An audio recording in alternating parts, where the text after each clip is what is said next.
we've chosen this year for the spring to try and focus on budget. Budget's been a conversation that's taken place, or it's been a topic of conversation in this state for much of the year. You may be aware that we do have a state budget as of the beginning of this week through some interesting circumstances.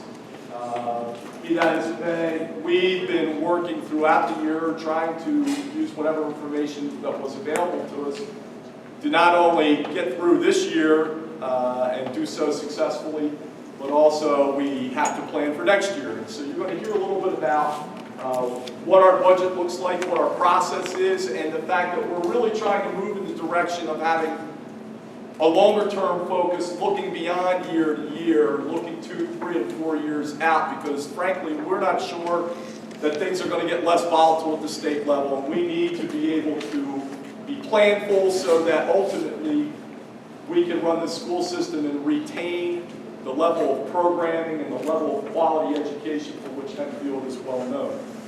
I'm going to go around very quickly and just introduce some of the people that are here from the district. And I think that's important because we're going to do a brief presentation and then really want to get people involved in some conversation with some of the facilitators that we have here this evening. So I'm going to go around. First, board members that we have with us this evening. These are volunteer people. We greatly appreciate the work that they do on behalf of the district. And so our board president, Bill Otto, is here. This is Bill Otto. Our vice president is Jim Mallard back here at table 4. Lauren Good. We have Bob Souders back. We have Adam Aloisi in the back. Am I missing any of our board members? I believe so. Some of the people that work here in the school system, members of our district leadership team. To my left here, this is Dan Corey. You're going to hear quite a bit from him this evening. He's our chief operating officer. Over here at table 2, Mike Ramirski is our assistant superintendent. Lisa Moomaw is an assistant principal at Centerville Middle School. At this table, we have Drew Feilmeyer. She's our director of curriculum. Pam Mitchell is our elementary reading supervisor, so we welcome them.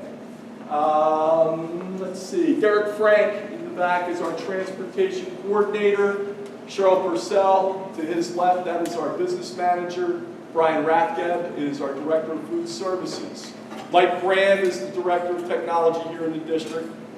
Dr. Mark Reinhardt is the acting principal here at the high school. Some of you may know that Dr. Stout moved on to another position in Cornwall 11 and just over this past weekend become the director of secondary education there. So Mark has been an assistant principal here, the associate principal for quite some time, and is the acting principal now. Next to him is Kim Rauscher. This is our East Petersburg principal. We have Danny Walk, is the business computer information technology supervisor for the district. Pat Musser is our director of student services. Shannon Zimmerman is our communications specialist here in the district. So we appreciate them coming out to join us this evening. Our board members and our administrators are here. Those that are here are really here to listen. We have some people that will be facilitating conversations around some specific questions at the tables. But the board members that are here tonight are really here to listen. And so we're going to do, as I mentioned, just a quick piece on the front end to try and provide everybody here with some context about budget. What does that mean here? What goes into a budget? What are the things we need to consider? What are the things that we can control? What are some things we can't control? And how do we be planful, again, so that over time we can keep the level of programming and the high level quality education for which this school system is known? How do we do that in challenging fiscal times? In order for us to keep the presentation flowing, there are packets at each of the tables. People at table 6, we may need to spread some around for tables 4, the first 4 tables. If you don't have one, we'll get you something. Please, if you have questions during the presentation, please jot them down. We're going to hold questions to the end. Dan, myself, and Cheryl, our business manager, we're not going to facilitate any table conversations that way. If people have specific questions, you're welcome to come see one of the 3 of us or all 3 of us, and we'll do what we can to answer your questions. But we want to get out of the presentation as quickly as we can and into the conversations at the table, because we're really interested in getting some feedback from our residents that showed up this evening about some of the questions related to the budget.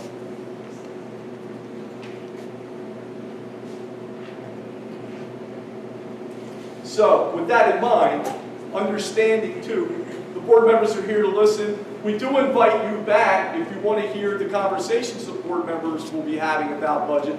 We have a school board meeting next week and the following week. It's always the first and second Tuesday of the month.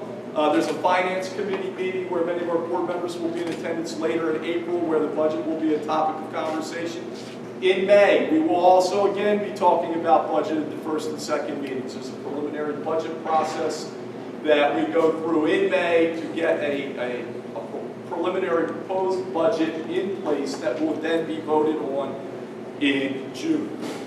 So there's plenty of opportunities if you come to any of these public meetings to listen to and hear our board members discuss things related to the budget. They may ask some questions as they're listening tonight to the conversations at the tables, just for clarity's sake, so that they understand where some of the residents' beliefs or feelings may be coming from. So with that, again, we're going to jump into the presentation. And really, as I mentioned, our district long-term goal is really to sustain. We've got wonderful programs here at Hempfield. This community has been just so supportive over time of the things that we're doing here. We want to retain the programming levels that we can and continue to ensure that students have a really high-quality education here at Hempfield, and do so in as fiscally and cost-effective a manner as we can. So at this point, I'm going to turn the presentation over to Dan. Dan's going to take you through some slides to help you better understand what we deal with in terms of preparing a budget and the things that we and the board members need to consider. So Dan, the floor is yours. Thanks, Dr. Adams. As Dr. Adams mentioned, please, we have a couple slides we're going over. We're going to try to explain what a budget looks like and everything else in the next 20 minutes or so, and then really have a conversation. So as you're talking at your tables, if you have a question, just raise your hand, one will be around and answer it. It's interesting, as I heard some of you come in tonight, I heard at least 3 or 4 people say, oh, well, everything's fixed, the budget's done. And so we wanted to start with that this evening. Just as a point of reference, as an organization, as a district, we need about $9 to $10 million a month to continue to operate. We'll see the next slide has a little bit more detail what that looks like, how that comes together.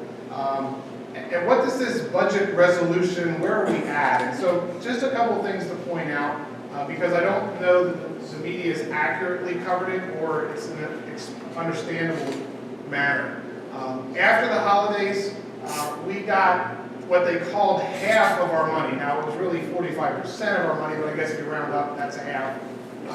And that was 45% of what last year's education funding was. And then the fight continued on. And here, I guess on Sunday or Monday morning, whichever one you look at, the governor allowed a bill to become a law, this House Bill 1801, which was the budget.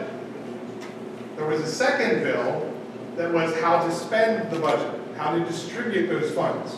Well, he vetoed that.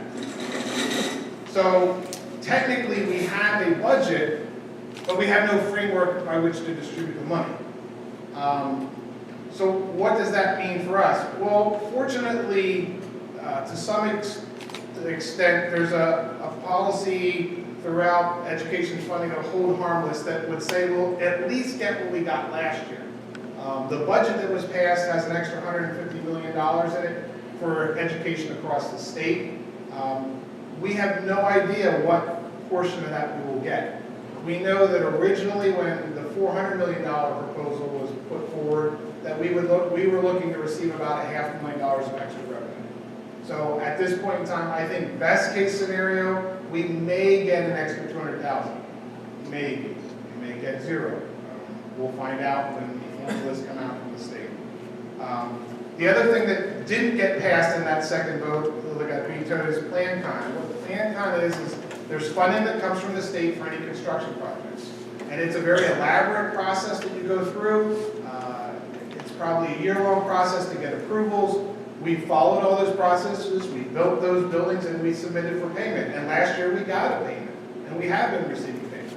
Well, right now there is no plan from the governor to pay those payments. So that's about $1.2 million in this year's budget that we have no idea if it's coming or not, and no idea what it looks like moving forward. So that's why we're looking at these longer term and trying to understand the perspective. Why didn't you hear anything about Hempfield's going to close in the paper? Well, what we tried to do is we tried to say, in the same way that you probably look at your checking account, hopefully, we set out what does our cash flow, what did it look like over this year, and how are we at? So the first column, that's your beginning balance, where we're at the beginning of the month, what cash came in, what cash went out, and where at the end of the month. And so if you see, even by our projections, because there was some money flowing from the state, we estimated that we were going to be around $8 million at the end of June.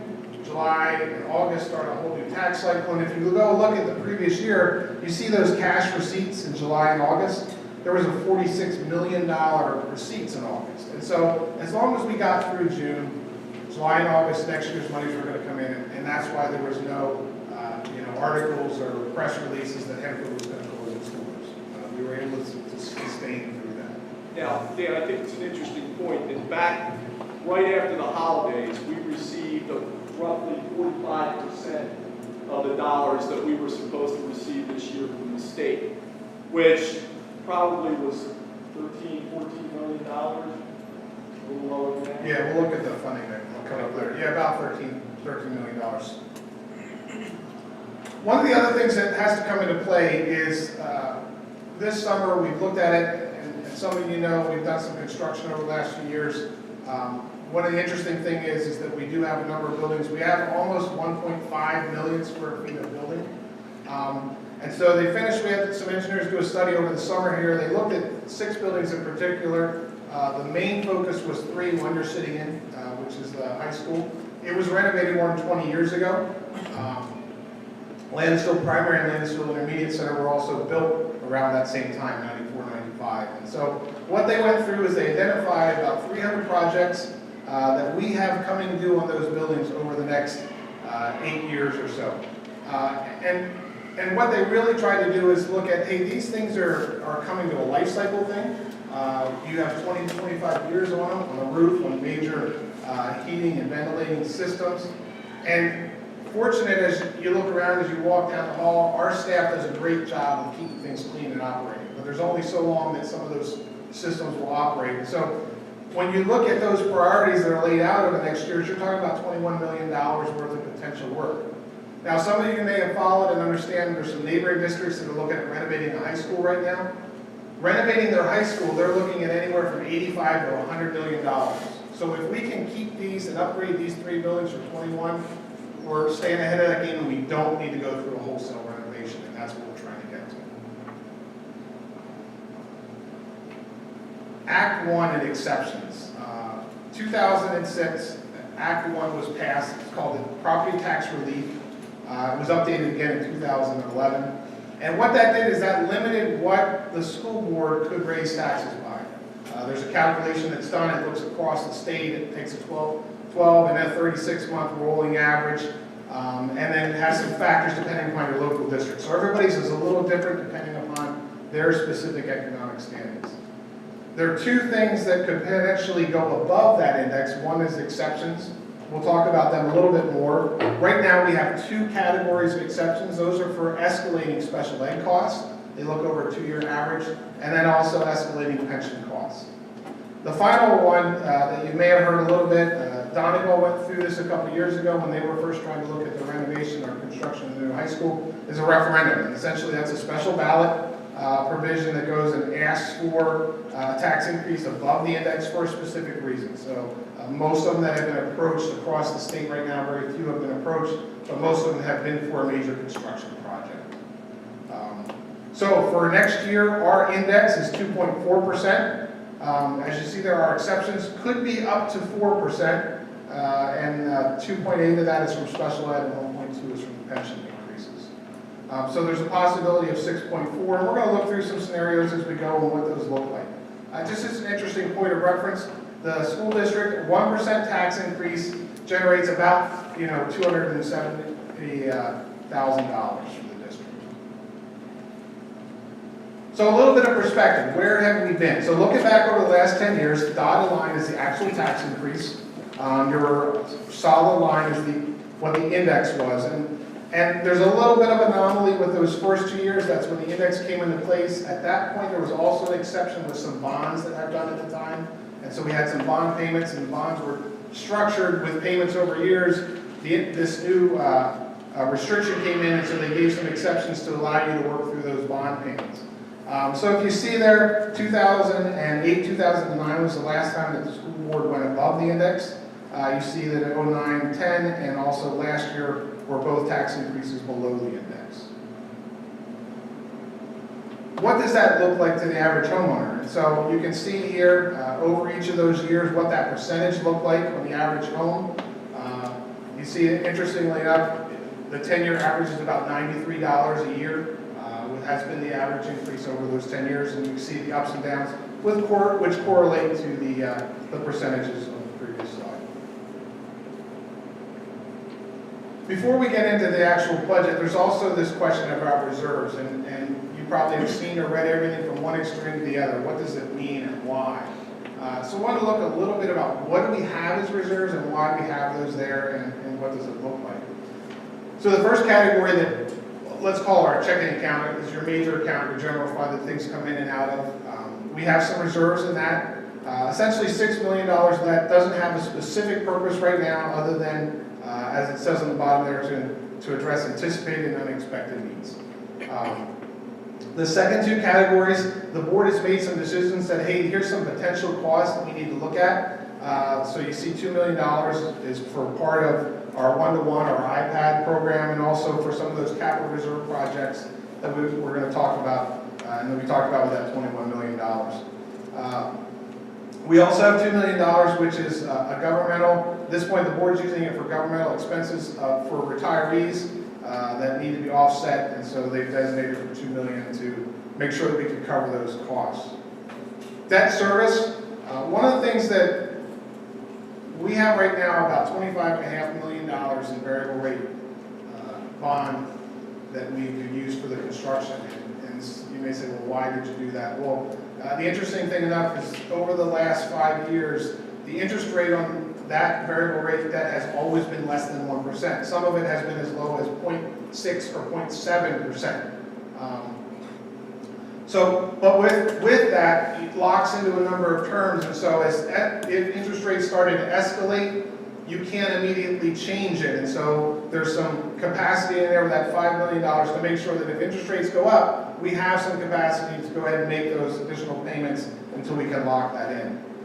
Capital reserve is for looking at longer term projects. Right now we have $2.5 million in there. Clearly, going back a couple slides, that's not enough to cover $21 million worth of renovations. So that's an area of concern. Pension fund, a number of years ago, the board set aside some revenues knowing that we were going to see these escalations in the pension fund. The plan at the time was to spend $500,000 a year out of that fund until we got to an equilibrium and progress there. And the last one is hospitalization. You may or may not know, as a school district, we are a self-funded healthcare provider. And so what that means is we pay the actual costs of our employees' health. We don't buy a third-party insurance. Part of some of that is that in a good year, the insurance company does well. In a bad year, the insurance company gets you the next year. And so this way, we are able to work through the ebbs and flows. Part of that, having some of that hospitalization is there. It doesn't take too many catastrophic events in a year to really start to push beyond our budget number, and that way we still have some reserve to come back and look at it. So it's interesting, if I put up a slide and said, oh, by the way, we have $25.5 million in reserves, you would say, well, let's go, let's start spending it. When you start to look, hopefully, at some of these ways that they're designated in some of our needs, I think there's possibility, and we'll talk about using some of those reserves in the budget. But clearly, I don't think it would be fiscally sound to spend all that down with some of the variability that's going on. Just to give you some detail, we're going to look, like I said, 4 scenarios. I want to try and help you understand the assumption behind them. And so what I did is we took a look at just what does next year's projections look like? How did we figure out what 4 years from now looks like? And what are we using to make those estimates? The things that you see in yellow, those estimates we're using for all 4 years. So we're going to project those the whole way through. So you see salaries at 2.25. PSERS, that's the retirement system, right? That next year that's going to be 30. The year after is going to be 32. Now we'll talk about that on the revenue side. Half of that is supposed to come back from the state. FICA is your Social Security and Medicaid. Your other health benefits.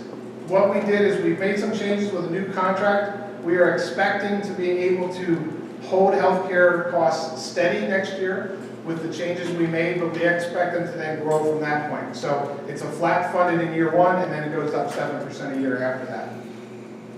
Other benefits, you can see special education, and we won't spend a lot of time on that, but we have a federal obligation to meet the needs of those children. And so if the child comes in and has needs that, regardless of the cost, they need to be met. And we have seen those needs continue to grow. And so 5% is probably a pretty realistic growth there. And then you see some of the other categories, about a 2%. I mean, we have contracts with security systems, we have contracts with bus companies. Those have some escalators, some cost of living escalators that are built into them. The debt reserve, it's just 2 things to point out yet on this slide, and we'll talk about a little bit. You see the last 2. And so we talked about that capital reserve that was at $2.5 million. What the board has been doing the last 3 years is putting $400,000 into that area to then spend out. Well, we've been spending it out faster than $400,000. The last one is debt service, so that's our mortgage payment. Well, this next year, our mortgage payment is going to drop. And what the recommendation of the board at this point in time is really to interchange those 2 categories and take that $1 million drop, put it into capital reserves so that we can start to prepare for some of those up and coming expenses. And you'll see that as we look through the scenarios. The revenue side. What we put in here, and we're going to go through, and this is what we're going to change. We're going to change the real estate tax numbers across for next year. Then we'll look at what we do with the other ones. We have earned income tax, which has been growing the last couple of years. We put a 3% in there. And so we have some other revenues, transfer taxes, and things that occur like that. The next one is the, I don't know. Cheryl and I sit down and we talk, and you guys, everybody can fill out a slip of paper and pick out what that's going to do. It's the state basic education funding, special ed funding. Like I said, the budget was passed, how it's going to be distributed, we have no idea, so we flat funded it right now. As I mentioned earlier, I think best case scenario with that extra $150,000 could be a $200,000 increase in this category. The only thing that we've counted on growing is the second carry is PSERS, which is a retirement, and FICA. At this point in time, the state pays half of the cost, and so as those costs go up, we expect the state's contribution to continue to go up. Transfer of reserves and budgetary reserves. So we're going to go through, we're going to look at 4 options. I'm going to spend a little bit of time talking about what the options and then what the differences look like. As Dr. Adams mentioned earlier, the whole perspective and the direction of the board is what does it look like beyond a year? And I think that's some of the challenges that we're seeing in Harrisburg and in DC right now is you can't just look at 1 year, there's down the road impacts. And so, as I said, we built some of those assumptions, we worked through.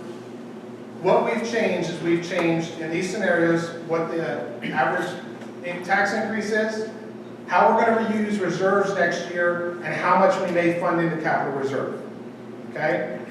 If you look at the following 3 years, what we're assuming in there is a 2% tax increase. So rather than having 15 variables going all over the place, we're going to assume 2%, and if you remember going back to our slide, that's a pretty reasonable average where we've been the last couple of years.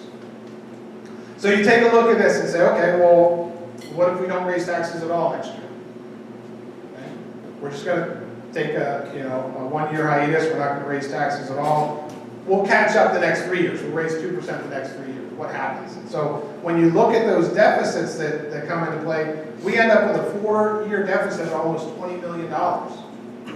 And not only do we have that $20 million deficit, but we spent $4 million in reserves to get there. Because we're going to use $1 million in reserve because we don't have a balanced budget in that scenario. one of the things when you ask and we look at that average tax increase per home, our average home is $169,000, and that bill is about $3,330 a month. So that's where we're at with regard to those averages. So the next scenario is the index. That's the 2.4%. And this is where we really start to talk about we have to look beyond the first year. We put the 2.4% in there. It's a $80 increase. We still are going to use $1 million out of the reserve, so we're still an unbalanced budget. We're going to put, as we recommended back there, some of that savings from our bonds into the capital reserve. We're pretty close with this year. As we continue to work through this, there's still some projections, but obviously you look at 16, 17, that's pretty close. But then I start to look beyond that, and I have, over those 4 years, I still have almost $13 million in deficit. Using at the same time, $4 million in reserves. So, you know, look at the two of them, that's $17 million that's coming from someplace over that time frame. What does a 5% increase look like? You see there, it's $166 for the average family for the year. If we go to that scenario, then we can try to balance the budget without use of reserves next year. So we don't use $1 million from the other reserves for that year. But in this model, we use it the following 3. So we're using it 3 out of the 4 years.